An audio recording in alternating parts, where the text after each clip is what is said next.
Comme tous les mardis, l'opposition donne de la voix sur les questions de leur immixtion du médiateur au Faso dans les affaires politiques, opération spéciale de délivrance de la pièce d'identité financée par des politiques, sécurisation des lieux de culte, réconciliation nationale.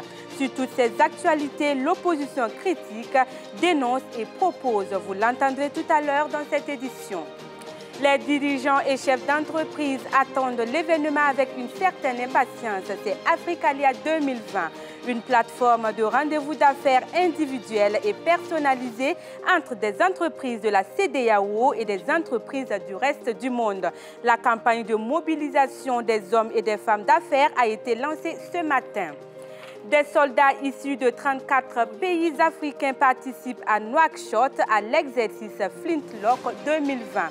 Des manœuvres militaires internationales pour préparer les armées africaines à faire face à la menace terroriste. Ce sont là les titres de LCA 20h. Bonsoir à tous et bienvenue. Ouagadougou accueille dans quelques 98 jours la 7e édition du Forum ouest-africain de développement des entreprises Africalia. Un comité de pilotage travaille à l'organisation de ce grand rendez-vous qui existe depuis 10 ans. Les inscriptions sont lancées. Africalia représente pour les petites et moyennes entreprises une formidable ouverture des marchés internationaux. C'est une occasion pour nouer des contacts avec ces entreprises d'ici et d'ailleurs. Alain Koulibaly et Constantin Sieda nous en disent plus. Le comité de pilotage d'Africalia 2020, officiellement installé dans ses fonctions. Composé de 9 membres, ils ont 3 mois pour organiser à bonne date le prochain Forum ouest-africain de développement des entreprises, prévu du 27 au 29 mai 2020 à Ouagadougou. D'abord, on va avoir une communication très intense pour faire connaître au public que cet événement va avoir lieu très bientôt.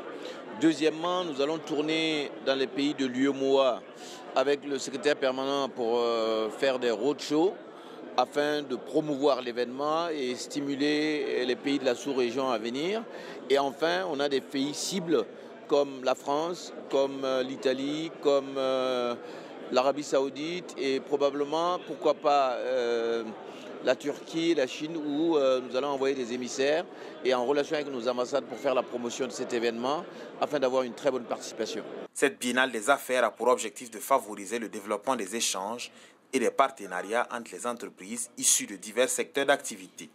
C'est d'abord cette capacité d'avoir une multitude de rendez-vous en 24 heures. Parce que vous savez que pour avoir ce type de forum, il faut prendre un billet d'avion, il faut prendre une réservation d'hôtel à l'étranger, il faut s'assurer de se déplacer sur place. C'est des opérations à 1,5 million à 2 millions pour les entreprises. Donc on réduit pratiquement de 10 fois le prix pour donner la possibilité à nos chefs d'entreprise. Et c'est d'ailleurs pourquoi le forum marche aussi bien depuis 10 ans et sans discontinuer, nous avons autant d'entreprises. Donc nous allons persévérer dans ce sens-là, à convaincre les entreprises au niveau local et au niveau sous-régional que c'est un événement incontournable. D'ailleurs, c'est devenu l'événement majeur en matière d'affaires dans la sous-région. Je pense que l'occasion que nous offre Africalia de nous retrouver avec plus de 600 entreprises réunies à Ouagadougou pour des rendez-vous d'affaires, mais aussi la possibilité qu'il y ait des investisseurs et des partenaires techniques et financiers pour regarder au plus près les projets du secteur privé, mais aussi du gouvernement, est une occasion de grand niveau et le gouvernement ne pouvait pas ne pas s'impliquer comme il le fait d'habitude pour que ce rendez-vous soit un grand succès. Et je pense que, comme d'habitude, nous allons jouer notre partition avec le comité d'organisation, avec le commissariat général, avec la chambre de commerce et l'ensemble des structures du secteur privé qui appuient, et pour que ce rendez-vous, qui devient aujourd'hui l'un des grands rendez-vous en matière de rendez-vous d'affaires, puisse continuer donc à mériter son nom.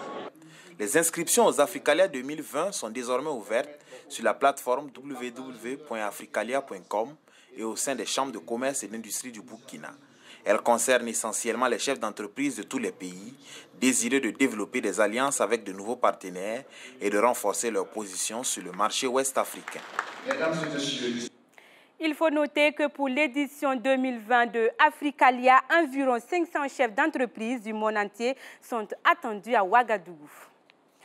À l'intérieur du pays et particulièrement dans le nord du Burkina, les attaques terroristes ne connaissent point de répit. Des hommes armés ont attaqué dans la nuit du lundi à mardi le détachement militaire de Kelbo dans la région du Sahel.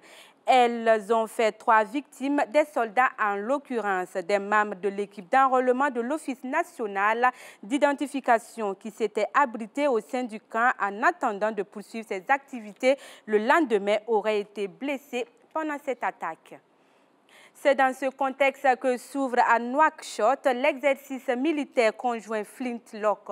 Environ 1600 soldats venus de 34 pays africains prennent part à cet exercice. Il est conçu pour renforcer la capacité des principaux pays partenaires de la région à lutter contre les organisations extrémistes violentes, à protéger leurs frontières et à assurer la sécurité de leur population. À noter que Flintlock est le plus important et le plus grand exercice annuel des forces d'opération spéciales du commandement des États-Unis pour l'Afrique. Il est organisé depuis 2005. Chaque semaine, l'opposition politique burkinabé décortique l'actualité nationale. Ce mardi, c'est le processus de la réconciliation nationale, le massacre des fidèles chrétiens dans le Yaga, la délivrance de CNIB par des personnes privées et la condamnation des blogueurs burkinabés qui sont abordés. Elle veut ainsi attirer l'attention du gouvernement sur des faits qu'elle dénonce. Le point avec Bachirou Sawadogo et Yeli Clara Monet. Le chef de file de l'opposition, le CFOP, interpelle une fois de plus le gouvernement. Ce mardi, à Ouagadougou, il a pris l'opinion publique à témoin sur certains sujets d'actualité.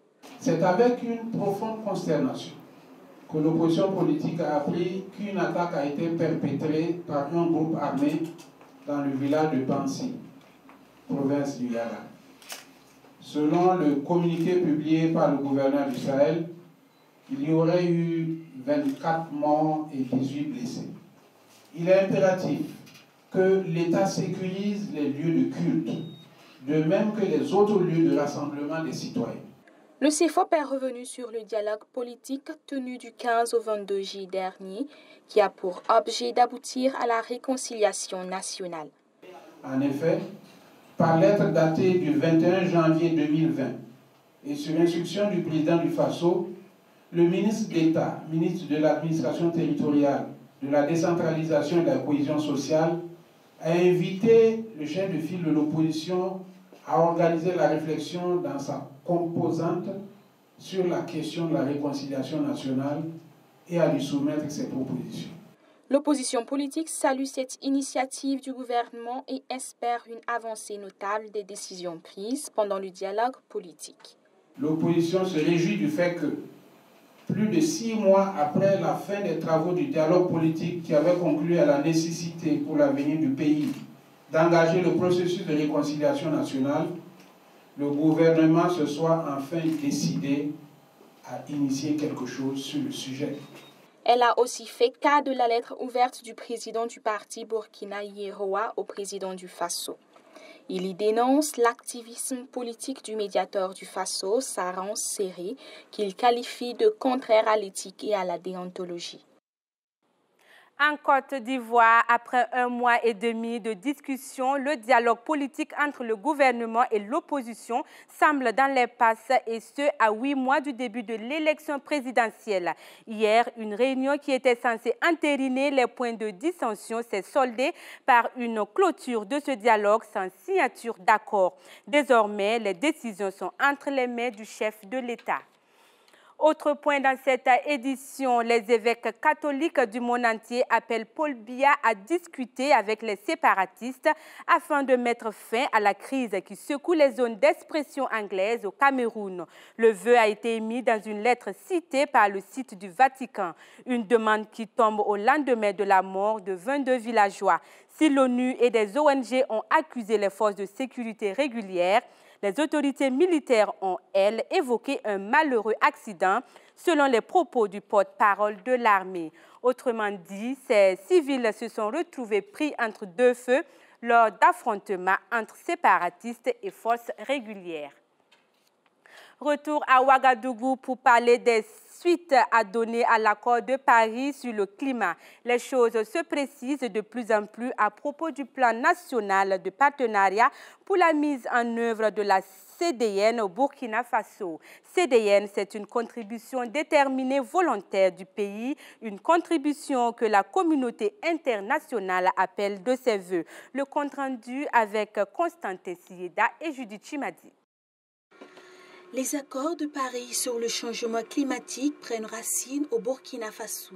Ce mardi, le ministère de l'Environnement et le NDC Partnership se concertent et travaillent à valider le plan de partenariat de mise en œuvre de la contribution déterminée au niveau national, la CND au Burkina pour la période 2020-2023. Ce plan regroupe les projets existants à potentiel d'adaptation et d'atténuation et les besoins de sa mise en œuvre. Une initiative qui va permettre à Ouagadougou de faire face aux mutations climatiques. L'intérêt de cet atelier, c'est d'abord le respect des engagements du Burkina Faso en lien avec la mise en œuvre de l'accord de Paris sur le climat que nous avions ratifié à l'échelle nationale. Il y avait effectivement donc des outils d'opérationnalisation de l'accord de Paris qu'on appelle les contributions déterminées au niveau national, que chaque État partie donc à la convention et à l'accord de Paris effectivement donc dispose. Et pour l'opérationnalisation également donc de ces outils-là, il y a été effectivement donc demandé à ce que les pays membres donc du NDC Partnership puissent disposer donc de plans de partenariat. Et les plans de partenariat, c'est quoi? C'est pratiquement donc des outils de planification et de suivi, de coordination des actions donc des différents partenaires, mais aussi qui pourraient servir à la mobilisation donc des ressources pour la mise en œuvre des actions d'adaptation et d'atténuation donc pour le Burkina Faso. Dans l'optique de faciliter la mise en œuvre de sa CDN, le Burkina Faso a adhéré en février 2018 au partenariat mondial sur les CDN. Toutes choses qui lui permettent aujourd'hui de disposer de l'appui technique et financier d'une coalition mondiale de pays et d'institutions. Nous nous engageons avec les pays. Les pays sont en Afrique, en Amérique du Sud, aussi l'Asie, qui veulent faire un change de gérer les choses climatiques. Le NDC Partnership a été lancé lors de la COP22 à Marrakech. Il œuvre pour la promotion d'une coopération efficace entre les pays membres. Le NDC Partnership regroupe des pays développés, ceux en voie de développement et des institutions internationales. Parlons à présent culture avant de clore cette édition. Le Burkina Faso continue de valoriser ses sites et patrimoines touristiques.